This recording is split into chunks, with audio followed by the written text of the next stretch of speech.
Welcome friends, we have been discussing about this WLS technique. So, now let us look at the other aspects of this method. So, we are talking about WLS method. Now, in the last lecture we have derived that x bar is G inverse H transpose W into Z. This we have already seen, where Z is the measurement vector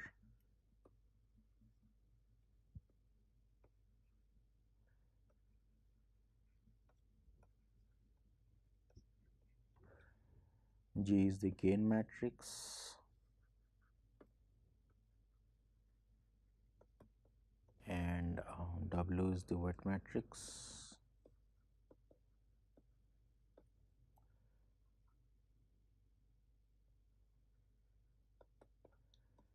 It is given by H transpose W into H, and H is the connecting vector. Now, here we have said that now this is weight matrix. So, now we did not say anything about that what should be the value of the different weights, and weight matrix is, it is basically a diagonal matrix. It is basically a diagonal matrix having weight values W1, W2 up to Wn at the diagonal entries, and all the other off diagonal elements are 0. So, so this is a weight matrix. Now, in the last class we did not at all discuss that how these weights are to be chosen. So, let us first discuss this. Now, in the last lecture we have taken an example where we have shown that maybe that there are maybe there are 4 meters which have got different accuracy level. So, then therefore, for our purpose of estimating the states, we should give actually more weightage to the more accurate meters, and we should give less weightage to the less accurate meters. So, then our guiding philosophy should be, and this is also most natural. So, our guiding philosophy should be that we should give more weightage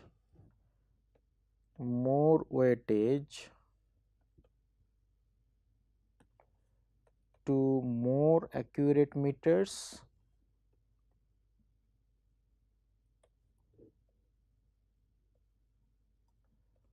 and less weightage to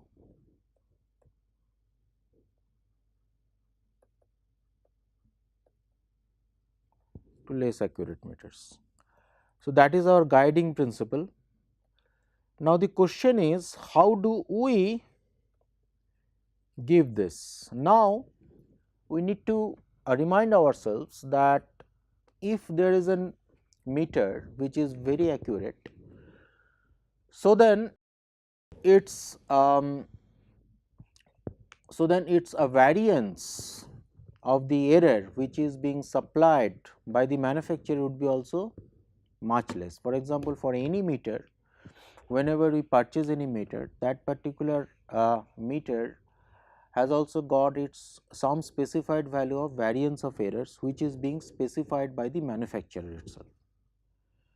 So, then therefore, and this particular variance is nothing but the variance of the errors, because as we have already said that these errors are actually basically random quantities. So, because these errors are essentially random quantities, so then therefore, associated with any meter there is some standard deviation or variance of the errors, and if these errors are much less, so then therefore, this variance of the errors will also be much less. So, then therefore, more accurate meters will have much less variance, and the less accurate meters would be much more variance. So, then therefore, if we wish to give more weightage to more accurate meters, so then therefore, one very simple process is that we simply take the inverse of the variance as the weight of the that particular meter. So, then therefore, we choose as W I is equal to 1 by sigma I square, where sigma I square is the uh, meter variance. It is actually the meter variance means that is basically the variance of the errors associated with this meter, and this particular value is being supplied by the manufacturer, because this manufacturer manufactures any meter, they do a certain amount of test on it just to test that I mean what is the accuracy level of this meter. So, during that accuracy test they do determine that what is the variance of the errors associated with the meter. So, we call it that sigma I square is the meter variance. We must remind again, we must note that this meter variance is nothing but the variance of the errors associated with this meter. Now, here we can see that if for an accurate meter this particular value of sigma I square is nothing is very low. So, then therefore, omega I would be high and vice versa, and for a less accurate meters this value of sigma I square would be much more. So, then therefore, W I would be much less. So, now here, so now let us look at the other aspects of it. Now, from here we have x hat is equal to G inverse H transpose W Z. So, we can write it as G inverse H transpose W, and we have already seen Z is H x plus some E. So, it is G inverse H transpose W H x plus G inverse H transpose W E. So, then therefore, x hat would be x plus G inverse H transpose W into E, because this quantity is nothing but G. H transpose W G is G. So, then G inverse G is identity matrix. So, then x hat is equal to x bar plus E. So, then therefore, we can see here that this estimated value of the states would be different from the true values of the x. We must say that this is estimated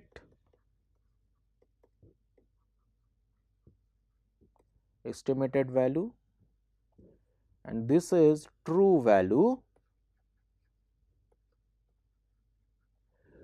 So, here you can see that this estimated value of this state would be different from the true value because of this presence of error.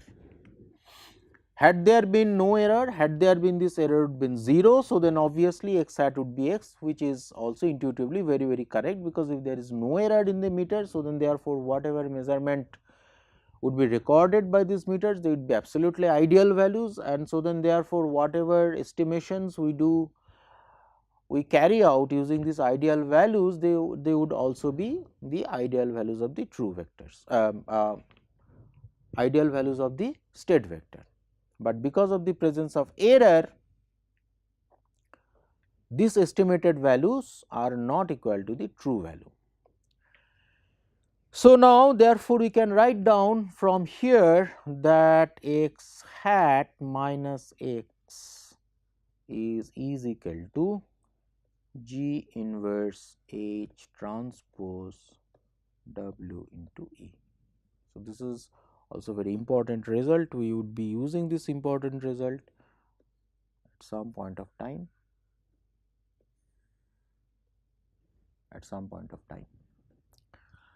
Now, we have to now understand one thing, that this vector E is actually an random but unknown vector. It is an error vector, is a random vector, but it is an unknown vector.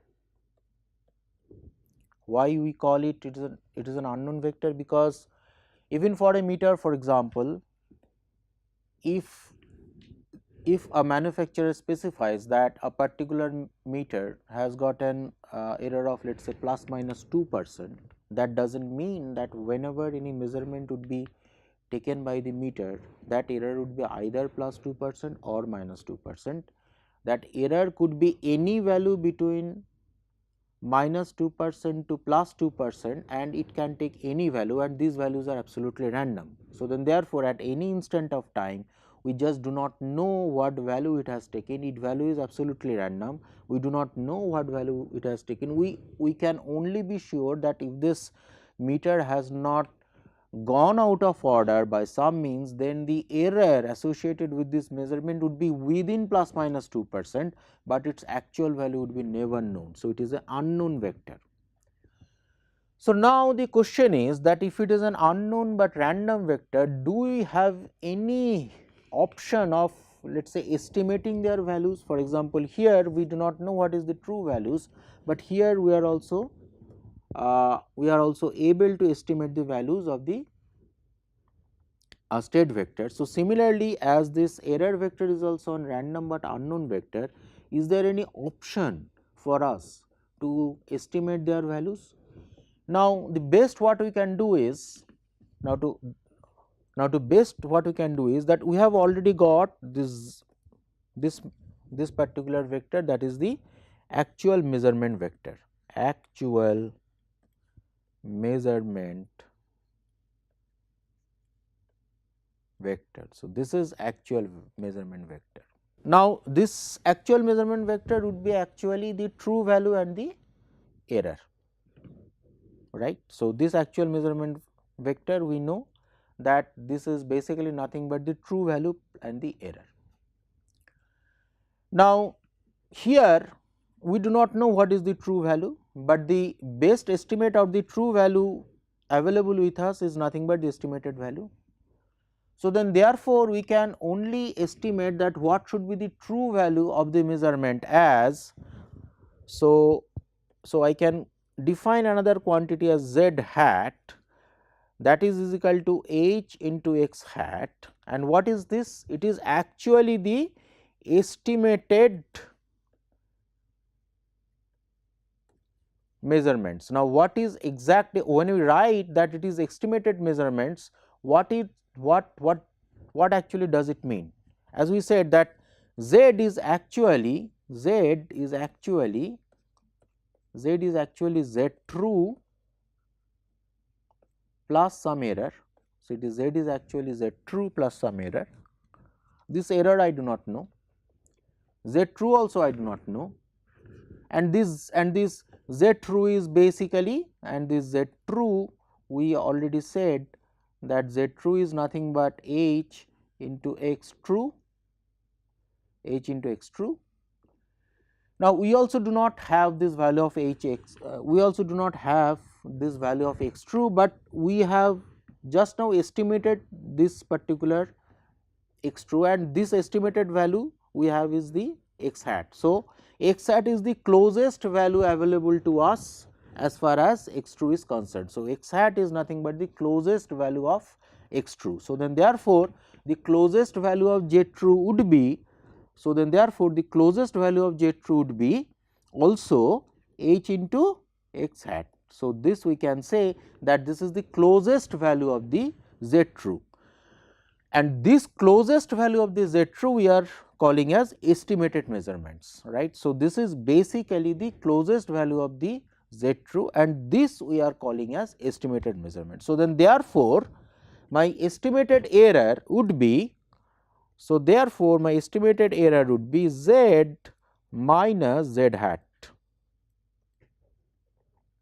right. So, z minus z hat. So, here basically we are now essentially we are simply replacing z true as h into x hat, and h into x hat is nothing but estimated measurement, which is essentially nothing but the estimated value of z true, right. So, we can also write it. So, this is estimated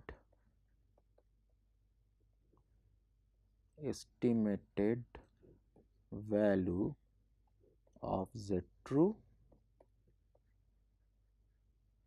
So, this is the estimated value of z true.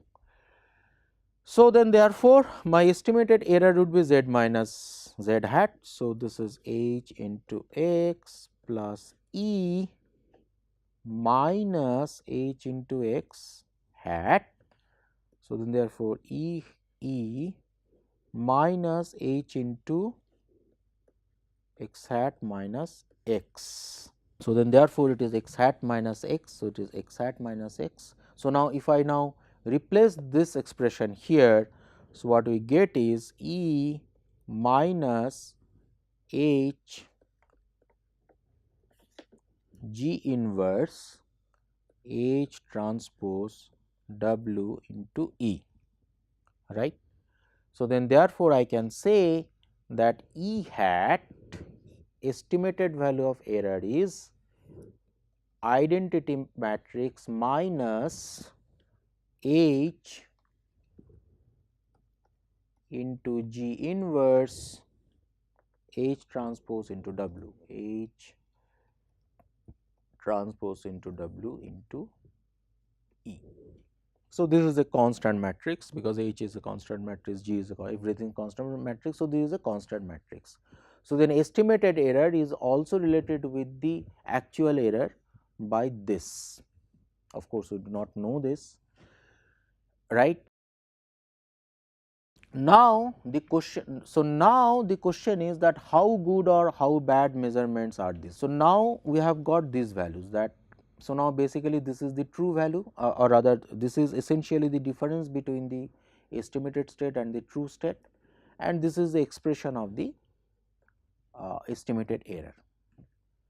Now, to understand that how good or how bad is this estimated error, or how good or rather how close is the estimated state to the true state, to understand these values we need to look into in more detail about the errors. So, we need to now talk about the error characteristics. So, we now need to talk about error characteristics. Error characteristics. So, now if it is an error characteristics, now error means that is we are talking about the measurement error. Now, for our part, in fact, it has been already experimentally seen that if we take a measurement by an healthy meter, healthy means that which has not gone out of order. If I take measurements by a meter which has not gone out of order repeatedly, let us say 1000 times, 10,000 times, million times, and then if we plot their measured values, we will find that these plots basically follow a Gaussian curve. So, then this particular measured values follow a Gaussian curve, and because these measured values are nothing but the true value and plus error. Now, we know that this. So, now what we are doing is essentially what we are doing is that that we are taking measurements of a quantity by a certain meter, of a fixed quantity by a certain meter many times, let us say 1,000,000 times, or let us say 10,000 times. So, then what we have got? We have got is actually we are taking, let us say, measurement values m is x true plus e. X is the true value, x is the true value. So, this is fixed. So, this is fixed value, this is constant value which I do not know, this is the fixed value. These are the measured values, measured values. Now, if we take the measurement of a fixed value by a meter, say 10,000 times or million times, it will follow a something called a Gaussian curve, a normal curve, something called a Gaussian curve. So, we know what is meant by Gaussian curve. So, it is a Gaussian curve, Gaussian curve, right. So, it is a Gaussian curve and it will have a zero mean. So, it will be quite symmetric about this particular vertical axis. So, it is the quite symmetric. So, this is the value. So, let us say this is the some value m, and this is the probability of m, right. Now, these measurements follow a Gaussian curve. Now, because this is a true value, so then therefore error is nothing but measured values minus some true value. So, because these measured values also, now because these measured values follow a Gaussian curve, so then therefore these errors will also follow a Gaussian curve, because error is nothing but this measured value minus a fixed value. So, then therefore error will also follow a Gaussian curve. So, then therefore errors will also follow a Gaussian curve. So, errors will also follow some Gaussian curve, some Gaussian curve. So, we say that it is probability of error, and this is error, this is error, and this is also a Gaussian curve.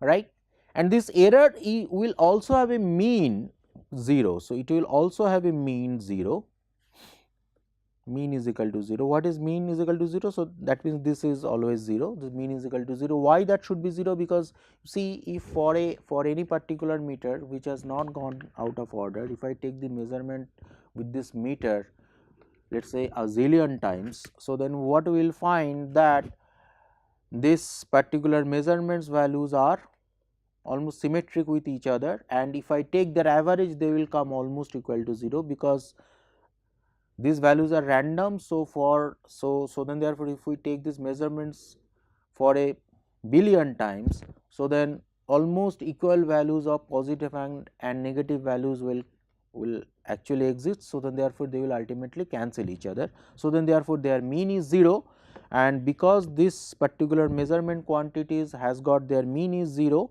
So, then therefore, error will also have 0 mean. So, errors will have 0 mean. So, first characteristics is that errors have 0 mean.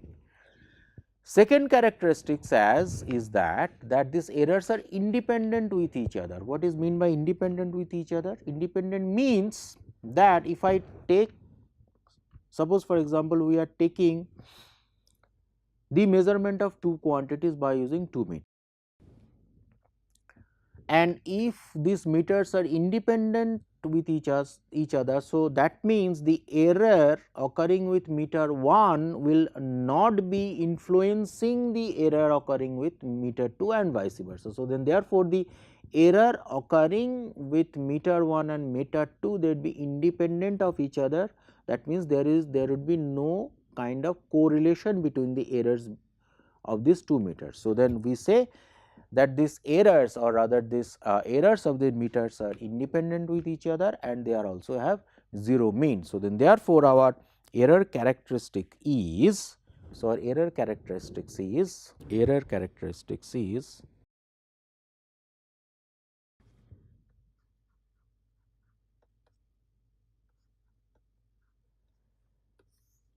first is that they have got 0 mean, and these are independent from each other. So, we just write independent. Now, what is mean by mathematically 0 mean? 0 mean means that the expectation of the error is 0. So, if I say that ith meter has got 0 mean, we should not say E bar, we should not write E bar, we actually should write E of EI 0. What is EI? EI is the error of the ith meter, and EI is the expected value of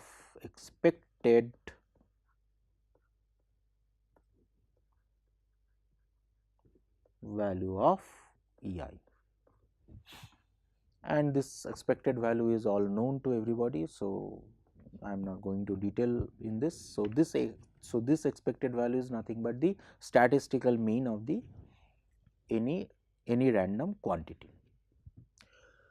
So, then therefore, if all these errors have got 0, so then therefore, if all these errors have got 0 mean, so then therefore, we have E of E1 is equal to 0, E of E2 is equal to 0, and dot dot dot E of EM will also equal to is 0.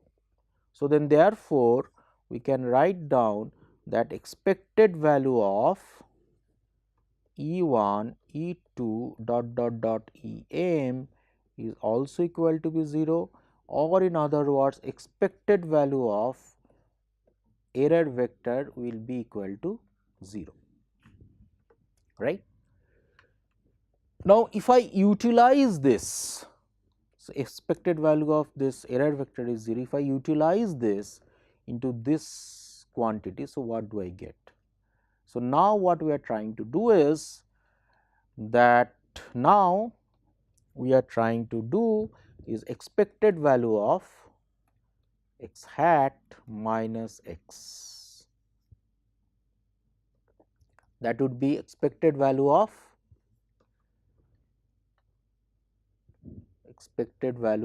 G inverse H transpose W E,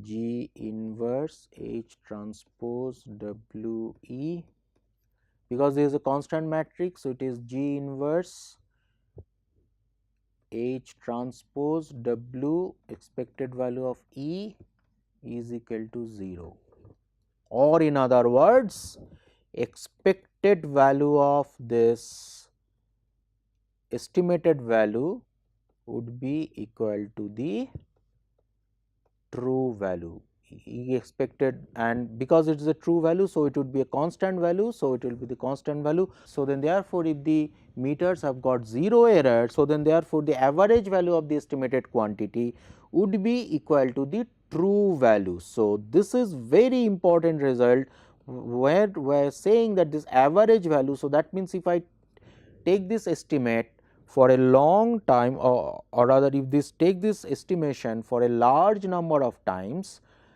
and then if these meters are have not gone bad, so then therefore their mean value would be equal to the true value, and that is precisely why in our laboratory experiments we always take the more than one measurements with any meter, and then we to take their average. Secondly, what is the expected value of this estimated error? And expected value of estimated error is again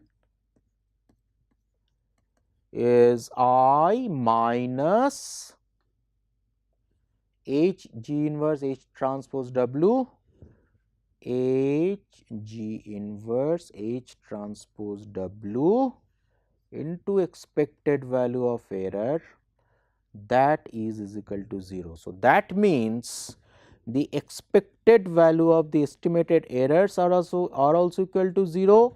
What in other words mean that if we take the measurements for a very large number of times, their errors would be cancelling each other, right. So, this is the average values are equal to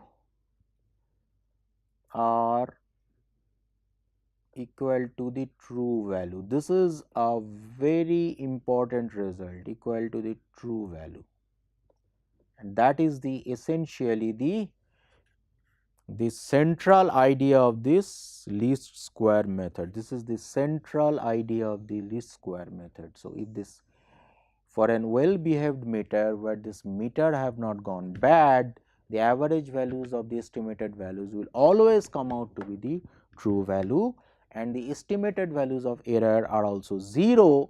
That means these errors will ultimately cancel each other for a large number of measurements, and that is why precisely the average values would be equal to the true value. So, these and these they are actually interconnected with each other. So, we stop here today. We would be looking into the other aspects of this method in the next lectures. Thank you.